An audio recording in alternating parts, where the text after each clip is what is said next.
99 news అనుక్షణం ప్రజల కోసం. నమస్కారం. 99 న్యూస్ కి స్వాగతం. ఖమ్మం జిల్లా ఎర్రుపాలెం మండలం వనిగండ్లపాడు గ్రామంలో నవశకం ఆధ్వర్యంలో వైద్య శిబిరాన్ని ఏర్పాటు చేశారు. ఈ యొక్క వైద్య శిబిరానికి ముఖ్య అతిథిగా విచ్చేసినటువంటి గ్రామ సర్పంచ్ బలుసుపాటి జయరాజ్ వైద్య శిబిరాన్ని ప్రారంభించారు. ఈ యొక్క కార్యక్రమంలో నవశకం ఫౌండర్ మరియు కాంగ్రెస్ పార్టీ మండల నాయకులు మేకల రమేష్, గ్రామ ఉప సర్పంచ్ రామిరెడ్డి మరియు పాలకవర్గ సభ్యులు, గ్రామ పెద్దలు తదితరులు పాల్గొన్నారు. మళ్లీ కొత్త దందాకు తెరలేపుతున్న దొంగల ముఠ.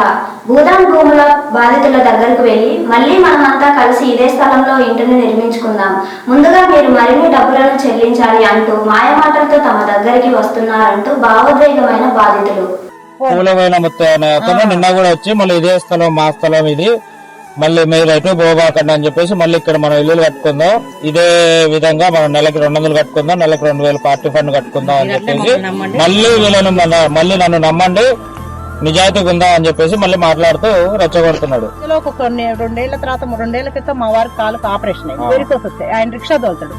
అయితే అవి ఆపరేషన్ చేయాలన్నా సరే మీరు ఇంట్లో నుంచి వెళ్ళిపోతే వేరే వాళ్ళకి ఇస్తామని మమ్మల్ని బెదిరించారు.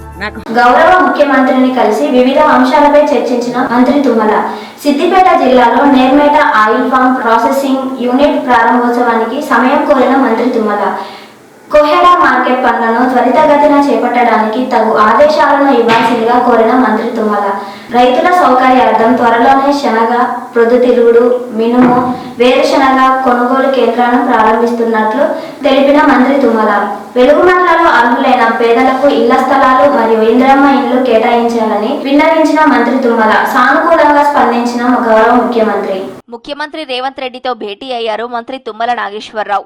సిద్దిపేట జిల్లా Narmetta oil palm processing unit ప్రారంభోత్సవానికి సమయం ఇవ్వాలని కోరారు. కోహెడా మార్కెట్ పనులు త్వరగా చేపట్టేందుకు ఆదేశాలు ఇవ్వాలన్నారు.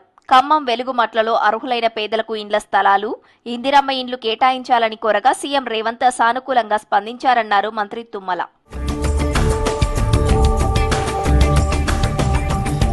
హైదరాబాద్ లో ₹1,00,000 లంచం తీసుకుంటూ 2 ఎస్ఐలు ఏసీబీకి పట్టుబడ్డారు. పట్టణంలోని LB Nagar cyber crime police station లో ఓ నిందితుడికి 41 నోటీసులు ఇచ్చేందుకు ఎస్ఐలు బాబు నాయక్, ప్రమోద్ ఫిర్యాదుదారుల నుండి ₹1,00,000 డిమాండ్ చేశారు. బాధితుడి ఫిర్యాదుతో లంచం తీసుకుంటున్న ఎస్ఐలను ఏసీబీ అధికారులు రెడ్ హ్యాండెడ్ గా పట్టుకున్నారు.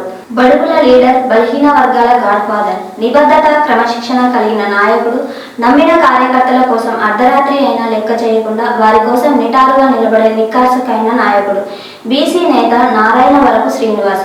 పేరుకి బీసీ నేత అయిన కులాలకు అతీతంగా అందరూ నా వాళ్లే అని అనుకునే వ్యక్తిత్వం ఆయన సొంతం. కాబట్టే ఆర్థిక బలం లేకపోయినా, రాజకీయ అండ లేకపోయినా ఈనాడు ఖమ్మం జిల్లాలో వేలాది మంది ఆయనను అభిమానిస్తున్నారంటే ఆయన నిజాయితీకి, నిబద్ధతకు అదే నిలువుటద్దం. ఆయన క్యారెక్టర్ని తప్పుగా చిత్రీకరించడం కోసం చాలా మంది పనిచేస్తూ ఉంటారు, కానీ అవేవి పట్టనట్లు చిరునవ్వుతో ముందుకెళ్లే నాయకుడు. ఆయన ఎప్పుడూ ఒకటి చెప్తూ ఉంటాడు, 5 సంవత్సరాలు ఉండే అశాశ్వతమైన రాజకీయ పదవుల కన్నా ఆత్మగౌరవం చాలా గొప్పది అని. అది అక్షర సత్యం. అదే నారాయణ వరపు వ్యక్తిత్వం. అందుకే ఆయన అంటే మాకు అంత ఇష్టం. ఖమ్మం జిల్లా సత్తుపల్లి తెలంగాణ రాష్ట్ర ప్రభుత్వం ఆధ్వర్యంలో పశువులకు మార్చి 10వ తారీఖు నుండి ఏప్రిల్ 9వ తారీఖు వరకు ఉచిత గాలికుంటు వ్యాధి నిరోధక టీకాలు ఇంటింటికి మెటర్నిటీ డాక్టర్లు వెళ్లి పశువులకు టీకాలు అందించే కార్యక్రమం ప్రారంభించిన సత్తుపల్లి నియోజకవర్గ శాసనసభ్యులు శ్రీమతి డాక్టర్ మట్టా రాగమయ్యి దయానంద్ ఎమ్మెల్యే ఆధ్వర్యంలో మర్లపాడు పశువులకు హాస్పిటల్లో ఏర్పాటు చేసిన కార్యక్రమంలో రైతులకు, పశువులకు వచ్చే వ్యాధులు, నివారణ చర్యలు మరియు పశు వైద్యంపై అవగాహన కల్పించిన ప్రభుత్వ పశు వైద్యులు. అనంతరం గేదెలకు మగదూడలు పుట్టే విధంగా ఇంజెక్షన్లు అందుబాటులో ఉన్నాయని రైతులకు తెలియజేశారు. ఈ కార్యక్రమంలో DVAHO doctor Purender, Marlapadu VAS doctor Rajasekhar, Vensuru, Marlapadu Congress నాయకులు, కార్యకర్తలు, గ్రామస్తులు, రైతులు పాల్గొన్నారు. గాలికుంటు వ్యాధి అనేది దాని లక్షణాలు ఎలా ఉంటాయంటే నోట్లో కాళ్ళల్లో పుండ్లు పడిపోతాయి. అట్లనే ఆ నోట్లో పుండు పడడం వల్ల ఆ పశువు అనేది మేత మేయడం తగ్గిస్తుంది. దాని ద్వారా పాల దిగుబడి కూడా తగ్గిపోతుందండి. సో ఇది ఒక ప్రొడక్షన్ డిసీజ్ అనమాట. పశువులకి అంటే మరణాలు ఏమి పెద్దగా సంభవించకపోయినా కూడా రైతులు అపారంగా నష్టపోతున్నారని చెప్పి మన భారత ప్రభుత్వం వారు, అట్లనే తెలంగాణ ప్రభుత్వం వారు ఇది ప్రతి 6 నెలలకు ఒకసారి 4 నెలలు వయసు మించిన ఆవులకి గేదెలకి ఈ వ్యాక్సిన్ ఇవ్వడం జరుగుతుందండి. ఇది 8వ రౌండ్ నడుస్తుందండి.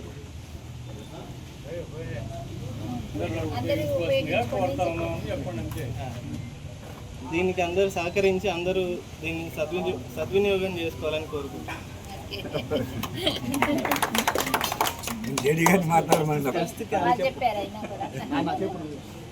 ఖమ్మం జిల్లా భీమవరం గ్రామంలో సీసీ రోడ్లకు శంకుస్థాపన కార్యక్రమంలో మండల పార్టీ అధ్యక్షులు Vemireddy Sudhakar Reddy, Madhira market committee chairman Bandaru Narasimharao, మండల పార్టీ ఉపాధ్యక్షులు శీలం శ్రీనివాసరెడ్డి, మండల పార్టీ నాయకులు భీమవరం గ్రామ కాంగ్రెస్ పార్టీ గ్రామ సర్పంచ్ వంగల నాగేశ్వరరావు తదితరులు శంకుస్థాపన కార్యక్రమంలో పాల్గొన్నారు.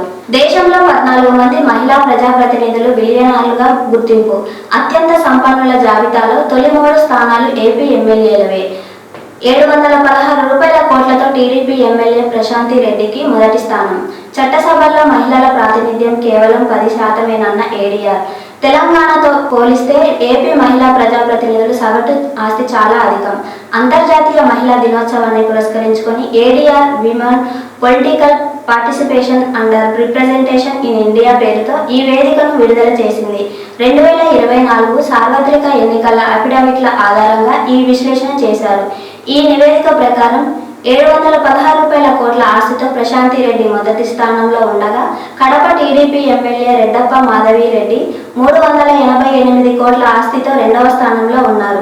ఇక నెల్లిమర్ల నుంచి గెలిచిన జనసేన ఎమ్మెల్యే లోకం మాధవి 291 కోట్ల ఆస్తితో 3వ స్థానంలో నిలిచారు. ఈ 14 మంది మహిళా బిలియనర్లు మొత్తం ఆస్తి విలువ 8,234 కోట్లుగా ఏడీఆర్ పేర్కొంది. రేణు దేశాయ్పై అసభ్యకర కామెంట్లు చేస్తున్న వారిపై సైబర్ క్రైమ్కు ఫిర్యాదు చేసిన నటి తనపై సోషల్ మీడియాలో వస్తున్న అసభ్యకర కామెంట్లపై నటి రేణు దేశాయ్ సీరియస్గా స్పందించారు. వ్యక్తిగతంగా దూషిస్తూ కొంతమంది నెటిజన్లు హద్దులు దాటి వ్యాఖ్యలు చేస్తున్నారని ఆమె తెలిపారు.